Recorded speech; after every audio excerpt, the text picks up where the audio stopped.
Here we are back in our little guessing game program where we're demonstrating some of our different ways we can do some logical control structures here. And we had just kind of gotten this thing to the point here where we were using an if-then else-if for these three different conditions that could happen here. But you've been reading about select case statements, so let's see how we could change this program to use a select case statement again. I'm just going to take this out and put in a select case. I just got a little code cleaning up to do here. This in this program is message. So this select case is really kind of my favorite way to do this. To me it's easier to type in than a bunch of if then else ifs.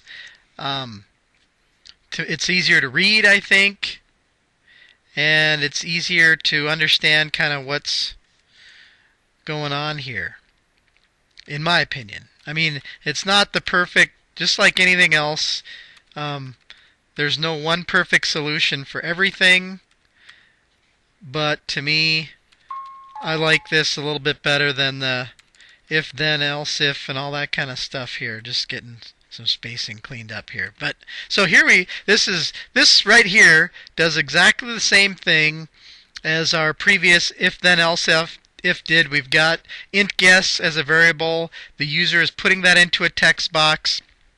We're taking that text box information, putting it in the variable, and then this variable is the focus of this select case statement. So in the case that int guess equals 7, they've guessed the right answer, and we give them that message. If their guess, in the case that int guess is greater than 7, we tell them, yeah, your guess is too high. And in the case that it's less than 7, we tell them it's too low. So here again we have this, and there's a lot of different things here. We could put this in as ranges. This could actually be case 8 to 10, and it would so if they're guessing between 1 and 10, that would kind of do the same thing right there.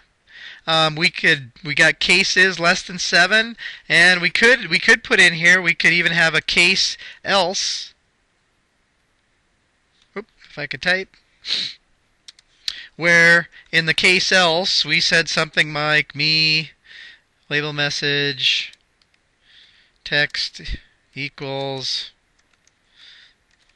sorry, that is an invalid entry, something like that, right?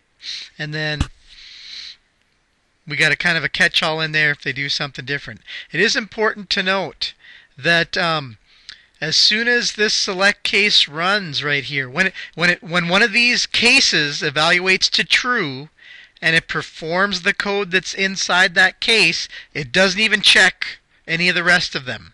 Okay, so if for some reason, this is pretty obvious to have a case that you wouldn't want case else at the top, but if case else was at the top, case else would always be true, and then it would go in there and say it's an invalid entry even if I put in a number 7 or something like that. This can be really important when we're looking at different ranges of numbers, and where we're putting our less than or equal to is just be aware that you want to put them in you can put sometimes these select cases in an incorrect order where what you want to evaluate just doesn't work out right because something's evaluating true ahead of something else. So do be careful about that. But I think you'll like this.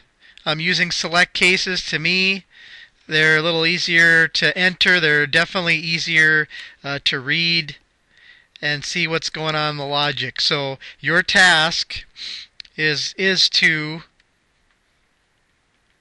go in here and calculate your grade program to have a select case where it's calculating the percentage on the exam, figuring out what letter grade that is, and giving the user some feedback on exactly what their letter grade was based on the select case structure. You're also adding something that's your own idea to it, and that is going to be graded with the full program rubric. So good luck. If you have questions, let me know.